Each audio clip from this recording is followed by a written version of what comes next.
Katie, this is the seventh defence of your undisputed titles. We've just seen Ireland women's team win seven medals in the European Championships. Can you just speak on your reaction to their performance over there? Yeah, it's absolutely incredible. I think the women's team right now are probably one of the most dominant teams in boxing, which is absolutely phenomenal.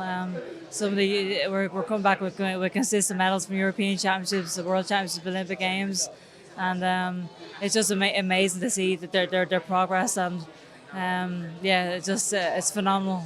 The future certainly looks bright for Irish boxing, and you've been at the forefront of that. You've never got to box professionally in Ireland. Do you still hope to do that one day? Yeah, that's at the top of my bucket list right now to get a big homecoming fight, hopefully in Croke Park, filling 80,000 people. That would be an absolute dream come true for me. I think that's the only thing that could actually top what happened in Madison Square Garden. So yeah. Eddie was hopeful that the Serrano rematch might be the one that does that. Do you think you can make that for next year? I think so. Yeah, I think the Amanda Serrano rematch would be great, but I think there's no shortage of big fights out there. So I think we could fit out Crow Park with any of those opponents. It doesn't particularly have to be Amanda Serrano, but the Serrano rematch is obviously it would obviously be fantastic. If you do that, do you think it can bring a full-time return to professional boxing in Ireland? That would be amazing. Yeah, we're seeing a few shows lately. Over the last few months, just like small time shows. So it'd be great to bring big time boxing back to Ireland, and yeah, that would be fantastic. So thank you very much, Kate. Is the frustration on your behalf that you haven't got to Croke Park fight yet? I've just seen that interview with Ariel the other day, and I saw you were sort of saying it came across as a bit of frustration that you haven't had that fight in Dublin yet. I mean, I wouldn't say it's a big frustration, but I think everyone's anxious to get their Croke Park fight, and I think that would just be a dream for me. It's my dream venue to fight. That would be just a mega event. Probably one of the biggest events in female boxing. If we sell out an 80,000 seat arena, that would be something very, very special. And I think the Irish fans in general have just been an amazing support to me through the highs and the lows, and I think they deserve a big night as well. I'll just go back to obviously success for the girls last week. Like, do you always talk about legacy? Did you take great pride in that? Because like these girls were sort of in their teens when you were winning medals, and now they're winning medals.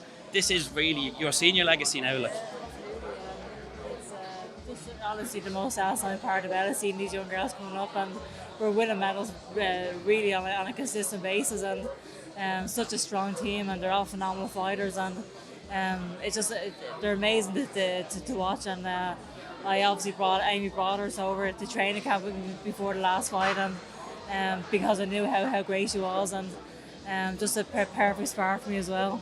and obviously she was boxed for the tournament as well. Like, she's a great tournament. Amazing tournament, and just a perfect year for her. She won a gold medal at the World Championships, a gold medal in the Commonwealth, a gold medal in the Europeans. What a phenomenal year it was for her.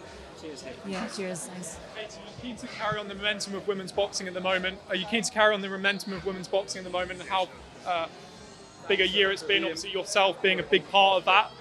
Yeah, definitely. It has been a very, very special year for women's boxing in particular, and myself and Serrano, Cris, Savannah Marshall, these kind of fights are probably fight of the year contenders. So it is amazing. So it's great to build on that, and the way to do that is to be involved in these big mega fights. That the best have to continue to fight the best, and that's how you actually elevate the sport. And Cris Cyborg was mentioned sort of in the summertime. Is that something that might be revisited, or are you moving on?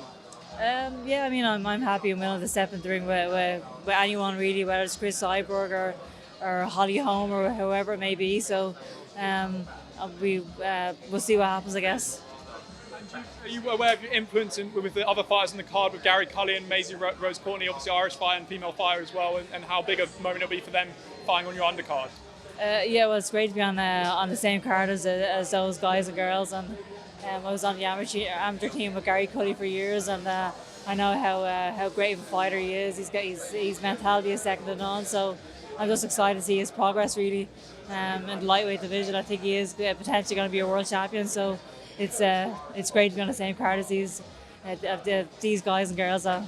Yeah. Okay, just one more from me. Just on the return of professional boxing in Ireland, How important do you think it is for the next generation of fighters, the guys who are coming through now, that professional boxing returns, big-time professional boxing returns to Ireland? Yeah, I mean, that would be absolutely phenomenal. I think to have that opportunity to actually fight in Ireland, to get some local support. That's what it's all about, really, to have a chance to actually box in front of your home crowd. We've seen it years before where Bernardone was filling out stadiums years ago, and the whole country was gripped, and that's how you produce superstars in the sport as well. And I hope that can happen. Thank you very much, Cheers, Christy. Kate. Thanks, Thank you. thanks very much.